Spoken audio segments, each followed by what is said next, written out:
চাপৰৰ ৰঙামাটিত বিদ্যালয়ৰ পায়খানা আৰু প্ৰস্ৰাৱগাৰ নিৰ্মাণত ভয়ংকৰ দুৰ্নীতি।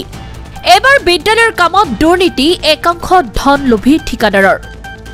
চাপৰৰ ৰঙামাটিত বিদ্যালয়ৰ পায়খানা আৰু প্ৰস্ৰাৱগাৰ নিৰ্মাণত ভয়ংকৰ দুৰ্নীতি। 1915 নং চালচাপাৰা LP স্কুলত সংঘটিত হৈছে এই দুৰ্নীতি। এবাৰ বিদ্যালয়ৰ কামতো দুৰ্নীতি একাংশ ধন লোভী ঠিকাদাৰৰ।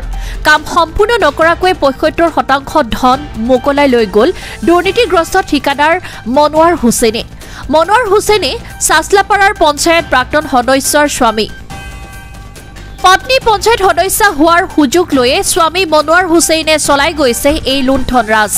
কাণখাৰ নাই চাপৰ শালকুচা খণ্ড উন্নয়ন বিষয়া আৰু ৰঙামাটি গাঁও পঞ্চায়তৰ সচিবৰ। ৰাইজে বহুবাৰ অৱগত কৰাৰ পিছতো আজিলৈকে কোনো ধৰণৰ পদক্ষেপ নোলোৱাৰ অভিযোগ। উল্লেখযোগ্য যে ধুবুৰী জিলাৰ চাপৰ শালকুচা উন্নয়ন খণ্ডৰ অন্তৰ্গত আৰু ৰঙামাটি গাঁও পঞ্চায়তৰ অধীনস্থ 1915 নম্বৰ চাচলাপাৰা LP স্কুলত পায়খানা আৰু প্ৰস্ৰাৱগাৰ নিৰ্মাণৰ নামত 15 ফাইনেন্সৰ অধীনত আবণ্টন হৈছিল 2,33,000 টকা। কিন্তু কামটোৰ ঠিকা লাভ কৰা মনোৱাৰ হুছেইনে কামটো সম্পূৰ্ণ নকৰাকৈ ৭৫% ধন মোকলাই নিয়াৰ অভিযোগ উত্থাপিত কৰিছে। উক্ত কামৰ বিষয়ে খণ্ড উন্নয়ন বিষয়া আৰু পঞ্চায়ত সচিবক জনোৱাৰ পিছতো কোনো ধৰণৰ কাণসাৰ নিদিয়াৰো অভিযোগ উত্থাপিত হৈছে। কামটো সম্পূৰ্ণ নোহোৱাত বিদ্যালয়খনৰ ছাত্ৰ ছাত্ৰীৰ লগতে শিক্ষকসকলে বহু ধৰণৰ সমস্যাৰ সন্মুখীন হ'ব লগা হৈছে বুলি জানিবলৈ দিয়ে বিদ্যালয়খনৰ প্ৰধান শিক্ষকে। এইখন বিদ্যালয়ৰ নাম 1915 নম্বৰ চাচলাপাৰা LP স্কুল।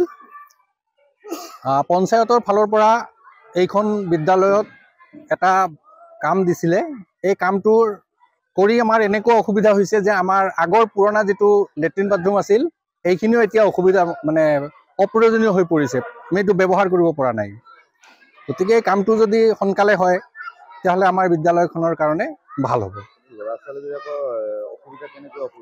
ল'ৰা ছোৱালীবিলাকে তাতে গ'লে মানে যেতিয়া বৰষুণ পৰে তেতিয়া তাতে পানী ডঙা বান্ধি যায় আৰু ল'ৰা ছোৱালীখিনি তাতে এইটো ব্যৱহাৰ কৰিব নোৱাৰে। বহুত অসুবিধা হৈ গৈছে। এই ঠাইখিনিৰ নাম হৈছে চাচলাপাৰা পাৰ্ট 1 আৰু এই স্কুলখনৰ নাম হৈছে 1915 নং চাচলাপাৰা LP স্কুল। এইখনত হৈছিল মানে যোৱা বহুত দিন ধৰি আমাৰ এটা লেট্ৰিন আৰু পেচাব ৰুমৰ কাম কৰিছিল পঞ্চায়তৰ আণ্ডাৰত। ৰঙামাটি পঞ্চায়ত কাম কৰিছিল আমাৰ গাঁৱৰে মনোৱাৰ। মানে কামখিনি এতিয়ালৈকে ক্লিয়াৰ হোৱা নাই আৰু যদি কাম কৰিবলৈ কয় কৰিম আজি কৰিম কৰি আৰু পঞ্চায়ত বডি ভাঙি গ'ল, কিন্তু কামখিনি আমাৰ এতিয়ালৈকে ক্লিয়াৰ হোৱা নাই। গতিকে আমাক কামখিনি ক্লিয়াৰ কৰি দিব লাগে। BDOক জনোৱা মানে BDO ছাৰ নিজে ইয়াত আহিছিল। আমি MG এণ্ট্ৰেংগাৰ কাম কৰি আছিল যেতিয়া স্কুলত, BDO ছাৰ নিজে আহিছে। মই BDO ছাৰক নিজে কৈছোঁ যে ছাৰ আমাৰ এই কামটোৰ বেছি আৰ্জেণ্ট নহয়, আমাৰ এইফালে টয়লেটৰ আৰ্জেণ্ট বেছি।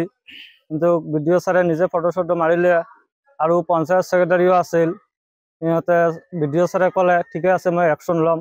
মই নিজে ছাৰক ক'লোঁ একশ্যন নালাগে, আমাক কামখিনি ক্লিয়াৰ কৰি দিয়ক। আমাৰ ল'ৰা ছোৱালী আছে, শিক্ষক আছে, শিক্ষয়িত্ৰী আছে, এইবিলাক আমাৰ বিৰাট অসুবিধা হয়। এইটো মই ইমান ভালকৈ নাজানো, তাও মানে অলপ বেলেগৰ পৰা শুনিছোঁ যে 2,35,000 টকাৰ কাম আছিল। মানে 25% বাকী আছে আৰু 75% তুলি লৈছে। মানে পঞ্চায়ত ছেক্ৰেটাৰীয়ে কৈছে আৰু কি 75% উঠাই লৈছে। এতিয়ালৈকে কাম হোৱা নাই ভালকৈ।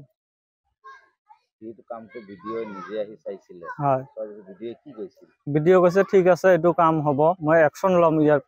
মানে মই কৈছোঁ যে একশ্যন মানে আমাক কামখিনি ক্লিয়াৰ কৰি দিলে আমি ভাল পাম আৰু কি।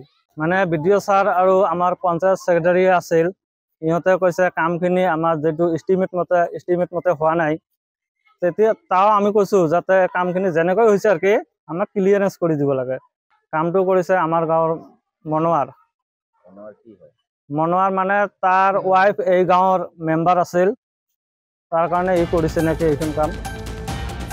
Bureau report AIPL Live 24/7।